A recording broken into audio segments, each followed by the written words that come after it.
This sci-fi epic centers around Dr. Elara Vera, a theoretical physicist obsessed with proving the existence of parallel universes. Her groundbreaking invention, the quantum loom, is designed to observe alternate realities.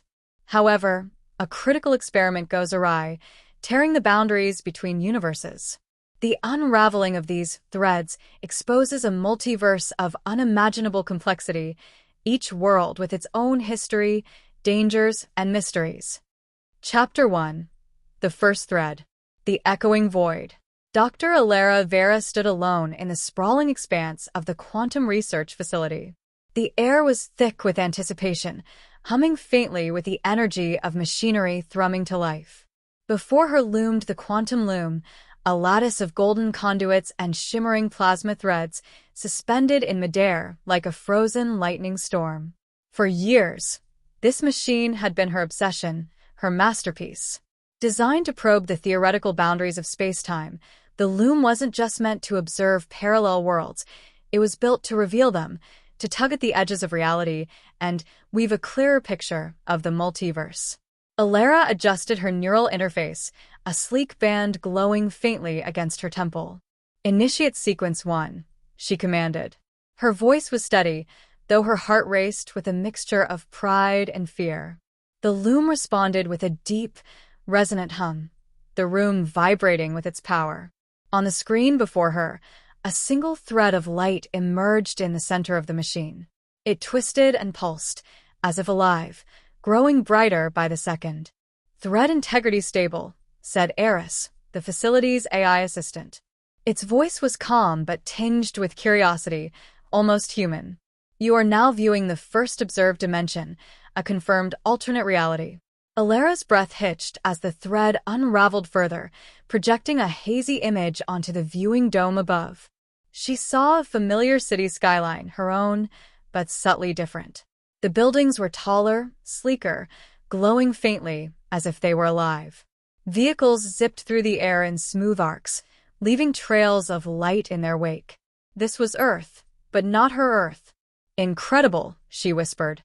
"Eris, log this as Alpha 1. "Logged," the AI confirmed. "Would you like to probe deeper?" She hesitated, her finger hovering over the console. The protocols were clear: observe, document, and terminate. But curiosity was her weakness. She leaned closer to the console and spoke softly, almost to herself. Just a little deeper. As she activated the next sequence, the single thread split into dozens, then hundreds, each revealing glimpses of alternate worlds. Some were eerily similar to her own, while others defied comprehension. One universe was an oceanic expanse, with cities floating on massive waves. Another was bathed in perpetual twilight, its inhabitants glowing faintly like bioluminescent organisms. But then something changed. One thread pulsed violently, its light flickering erratically. "Thread instability detected," Eris warned. "Recommend immediate termination." "No." Elara's voice was sharp. "I need to see." The unstable thread exploded outward, a burst of light and energy that knocked her backward.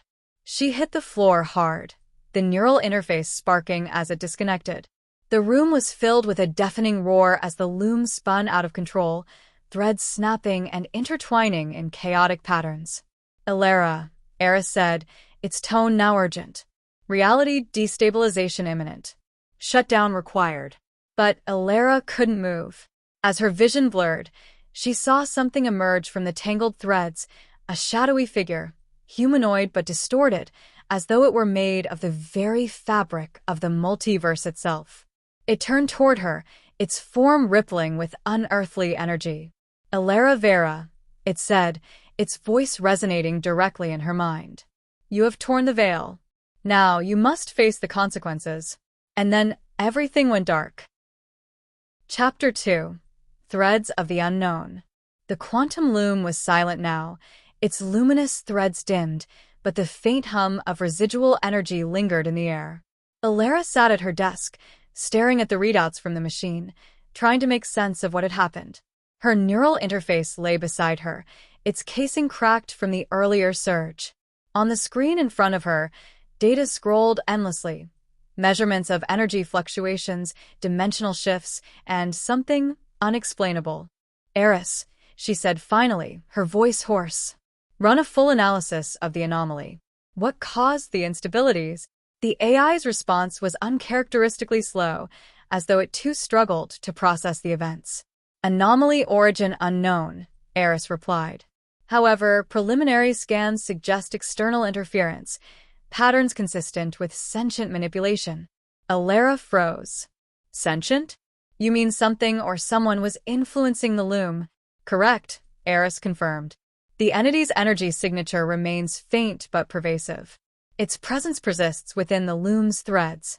Elara's heart raced. She rubbed her temples, her thoughts spinning. The figure that had appeared, its voice echoing in her mind, had felt too real to dismiss as a hallucination. And now, this confirmation. Could it have come from one of the dimensions I opened? Highly probable, Eris replied.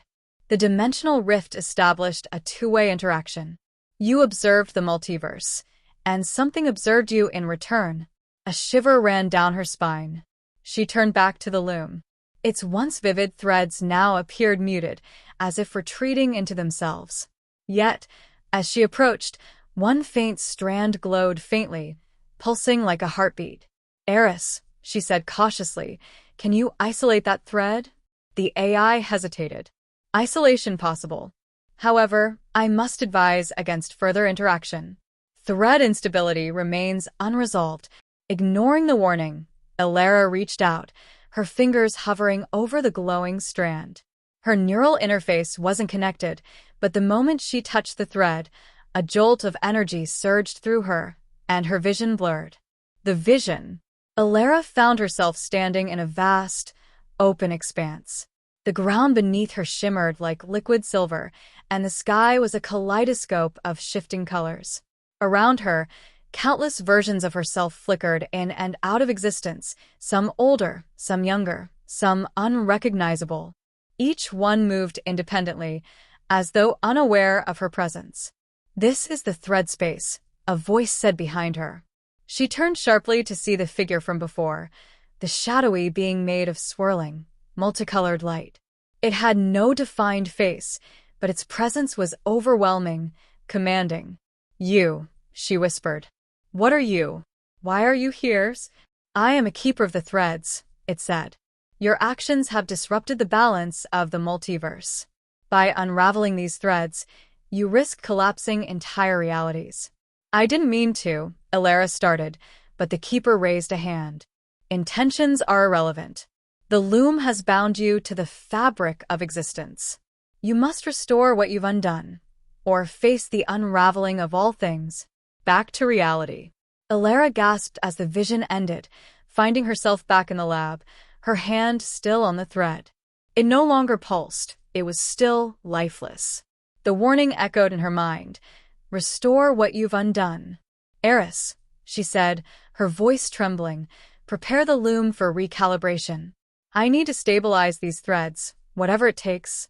The AI's tone turned grave. Dr. Vera, this course of action may exceed your safety parameters. I don't have a choice, she replied, determination hardening her voice. If I don't fix this, the entire multiverse could fall apart. As the Loom hummed back to life, Elara braced herself. She had glimpsed the infinite possibilities of existence, and now she was racing against time to save them all. Chapter 3. The Guardians arrive. The humming of the Loom grew louder, its threads flickering like distant stars, fading in and out of view. Elara was at the console, working feverishly to recalibrate the machine. She knew that time was running out. Every moment she spent tangled in the multiverse's threads only made the situation worse. Her hands moved instinctively, inputting commands to stabilize the threads she'd unwittingly unraveled. Yet, with each passing second, the instability in the Loom's energy readings deepened, and the room seemed to vibrate with an unearthly tension. Suddenly, the air shifted. A cold gust swept through the lab, extinguishing the soft glow from the holographic displays. The sound of crackling energy filled the room, and the hairs on Elara's neck stood on end. Eris, she called, panic creeping into her voice. What's happening? Is the system malfunctioning? The AI's voice, normally steady, now carried a note of urgency. Unusual presence detected. Power surge at 12.7 gigawatts, unaccounted for. I suggest immediate. Before Eris could finish, the lights flickered, and a deep, resonant voice boomed from every corner of the room. You have torn the very fabric of reality. Elara froze, heart pounding. The voice was not coming from Eris, nor from any speaker she knew. It came from the air itself, immense, layered with authority and something ancient. The room seemed to bend around her, and a figure materialized in the center of the lab, as if emerging from a storm of twisting light and shadow. At first, Elara couldn't make out its features. It appeared to be humanoid, but its form was ever-changing, flickering between dimensions, its edges like smoke or liquid light. Then, as the figure solidified, she saw its eyes, two glowing orbs, black as the void, yet filled with endless stars. The creature was both magnificent and terrifying, radiating power that made the Loom seem like a toy in comparison. You, Elara said, taking a step back. You're the one from the threads? The figure's voice echoed, sounding not just in her ears, but in her mind. I am the guardian of the tapestry. And you have done what no mortal should ever attempt. Elara's thoughts raced. The tapestry, the multiverse. These guardians were the entities that maintained the balance of countless realities. They were ancient, their purpose to protect the integrity of all things. And now, she had attracted their attention. Who are you? She asked, her voice shaking. What do you want with me? We are the keepers, the guardian replied, its form rippling like a mirage. And you are an intruder. You have exposed the threads of existence to chaos. You have violated the laws of the multiverse. Listen, Elara said, trying to maintain her composure. I didn't mean to disrupt anything. I just wanted to. The guardian raised a hand, cutting her off. You have already begun unraveling what cannot be undone. The threads you've pulled on will collapse, if not rejoined. Your actions endanger every reality you've glimpsed and more. Elara's mind raced as she processed the words. She'd only begun to understand the implications of what she had unleashed. If the multiverse collapsed, if the fabric of existence truly tore apart, there would be no escape, no place to hide, no world where she could make things right.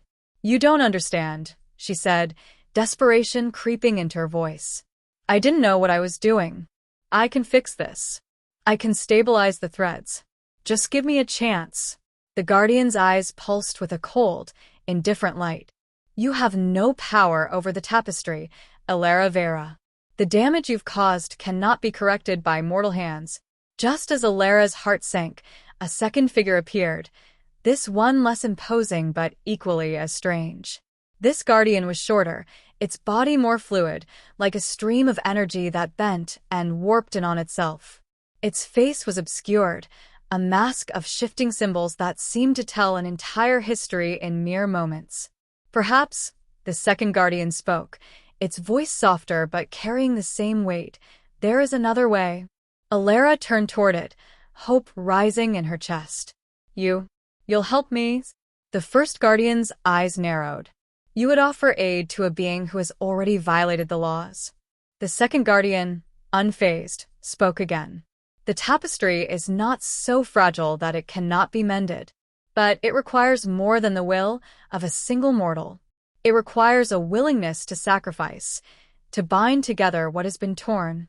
The first guardian paused, its gaze flickering over Elara. Then it spoke, its voice like a thunderclap. You will have your chance, Elara Vera. But know this. If you fail, there will be no future for any of us. The guardians stepped back, their presence overwhelming. Elara could feel the weight of their judgment, their ancient power, pressing down on her. But there was something else, too. A sliver of hope. She could fix this. She had to. We will guide you, the second guardian said, but you must act swiftly. The threads are fraying faster than you realize. The first guardian raised a hand, and the loom in front of Elara flared to life, its threads shifting and glowing. A deep rift opened in the air, and Elara saw glimpses of other worlds, worlds she had yet to observe, but also worlds teetering on the brink of collapse. Realities fading, disintegrating, consumed by the chaos she had caused. With a heavy heart, Elara took a step forward. The Loom beckoned her.